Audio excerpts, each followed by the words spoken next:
Então, de volta, pessoal, continuando aqui nossa parte 3, nosso item 3.8, vamos começar a falar aqui sobre esquemas de controle de autenticação. A autorização é o segundo elemento dos serviços AAA e ela é o mecanismo que controla o que o sujeito pode ou não fazer, acessar, usar ou visualizar. Assim, a autorização ou controle de acesso é uma parte essencial da segurança de uma organização. Vou começar aqui com ABAC, que seria o Attributed Based Access Control.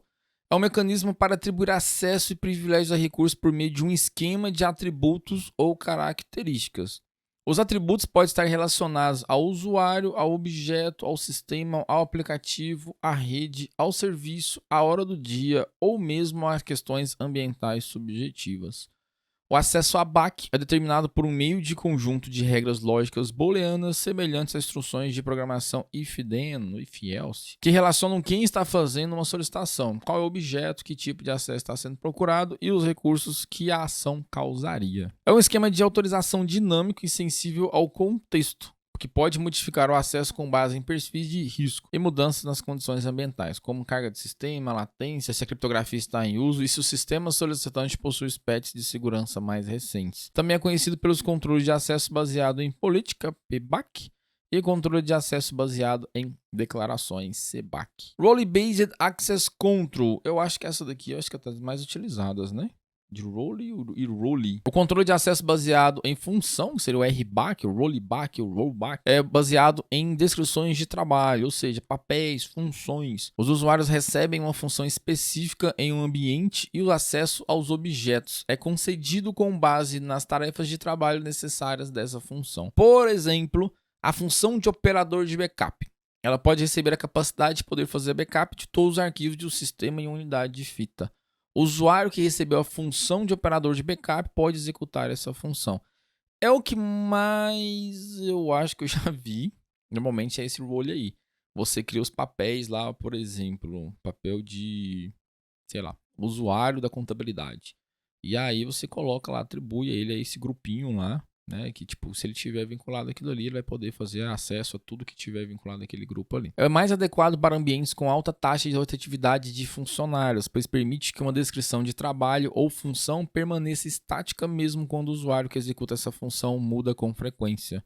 Também é útil em setores propensos a privilégios como bancos. Rule Based Access Control.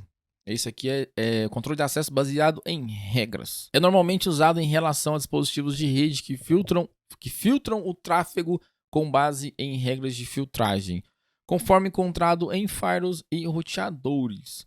Os sistemas ROBAC impõem regras independentemente do usuário ou do recurso, pois as regras são as regras. Se uma regra de firewall definir uma porta como fechada, ela será fechada independente de quem estiver tentando acessar o sistema. Essas regras de filtragem geralmente são chamadas de regras, listas de filtros duplas ou ACLs. ACL a gente já viu também, né? MAC não é o MAC da endereço físico da placa de rede. Isso aqui ele está falando de controle de acesso obrigatório, mandatório e tal. É uma forma de controle de acesso comumente empregada por ambientes governamentais e militares. Ele especifica que o acesso é concedido com base em rótulos. De confidencialidade, domínio de segurança, autorizações ou classificações. Esses rótulos também são conhecidos como rótulos de segurança ou sensibilidade. Trouxe um adendo aí. Os ambientes MAC definem alguns domínios de segurança ou níveis de sensibilidade específicos e, em seguida, usam os rótulos associados desses domínios para impor controle de acessos a objetos e assuntos. Um ambiente MAC funciona atribuindo aos sujeitos um nível de autorização e atribuindo aos objetos um rótulo de sensibilidade. Um assunto deve ter o mesmo ou maior nível de liberação atribuído aos recursos que deseja acessar. Seguindo aqui para Discretionary Access Control, seria o controle de acesso discricionário, é direcionado ao usuário ou controlado pelo proprietário e criadores do objeto, recursos no ambiente. O DAC é baseado em identidade. O acesso é concedido ou restrito pelo proprietário de um objeto, com base na identidade do usuário e no critério do proprietário do objeto. Assim, o proprietário ou criador de um objeto pode decidir quais usuários têm acesso concedido ou negado ao seu objeto. Para fazer isso, o DAC usa as ACLs. A maioria dos sistemas operacionais são DAC por padrão.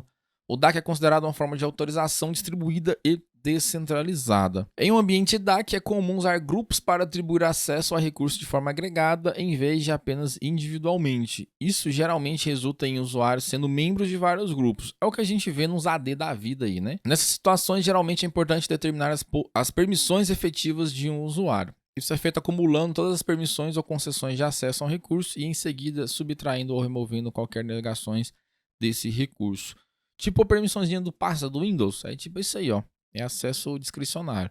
Você fala aqui em termos de permissão lá. Todos os usuários X, usuário A, enfim. Acesso condicional. Ele é derivado do controle de acesso baseado em atributo de autenticação com reconhecimento de contexto e dos atributos MFA em algum lugar que você está. O acesso condicional verifica vários critérios como parte de uma avaliação de acesso autorizado, como dispositivo, hora, geolocalização, conta de usuário e outros itens. É o conceito de verificar a identidade do dispositivo antes de autenticar um usuário. Isso, obviamente, é um pouco mais complexo de implementação, né? É mais empresas mais críticas. Acesso condicional é frequentemente usado em relação a recursos de nuvem. Seguindo aqui para PAN, seria o gerenciamento de acesso privilegiado, né?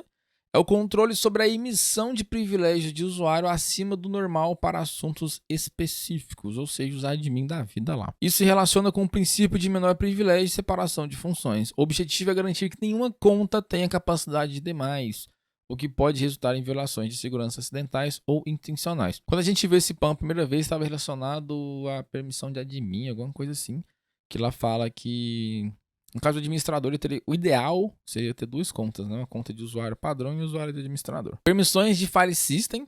As permissões de sistema de arquivos são uma forma de autorização, especificamente DAC, foi o que eu falei para vocês. As ACLs no objeto ou as listas de controle de acesso do sistema de arquivos determinam quais usuários ou grupos podem acessar um arquivo e qual acesso é concedido ou negado. Permissão total, leitura, execução, enfim. Esses podem ser atribuídos a qualquer usuário individual ou grupo em qualquer combinação. Ao acessar arquivos em uma rede Windows, o acesso é baseado em uma combinação de permissões de compartilhamento de arquivo, no caso o servidor Message Block, bem como permissões do sistema de arquivos local do arquivo, no arquivo, né? A regra geral é que o conjunto de permissões mais restritivo tem precedência.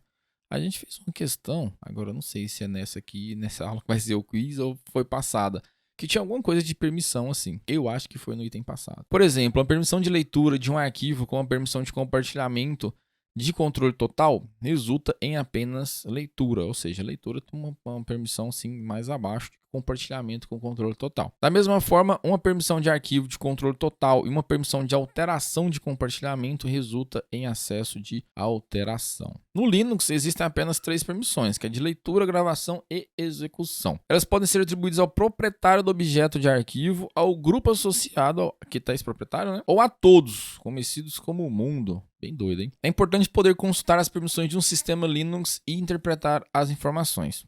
Eu não trouxe mais adendo a essa parte aqui, porque eu tenho uma gravação, parte de script, tá? Na Udemy também, no YouTube, que fala um pouquinho sobre isso daí. Eu recomendo vocês dar uma passada lá, as aulas são bem rápidas. E lá tem uma aula que fala especificamente de permissão de arquivo. E aí tem a parte lá que esse arquivo, diretório, tá bem explicadinho, né? Fazer os slides dão um trampo lá. E aí ele fala sobre a parte de diretório, arquivo, as permissões para o proprietário, as permissões para o grupo que está o proprietário e as permissões aqui que no caso está para o mundo. Dá uma corridinha lá que vocês vai ser bem interessante a aula aí. Inclusive tem uma pergunta desse quiz que fala sobre isso daí. Então, aí essa parte prática, por exemplo, que a certificação cobra, né? Porque quem tem já noção, quem já mexeu com Linux é tranquilo. Mas quem não tem que estudar, obviamente não é impossível aprender isso daí, é bem simples. Bom, então é isso, pessoal. Nosso item 3.8 fica por aqui. Próximo vídeo é o quiz. Forte abraço, vejo vocês lá.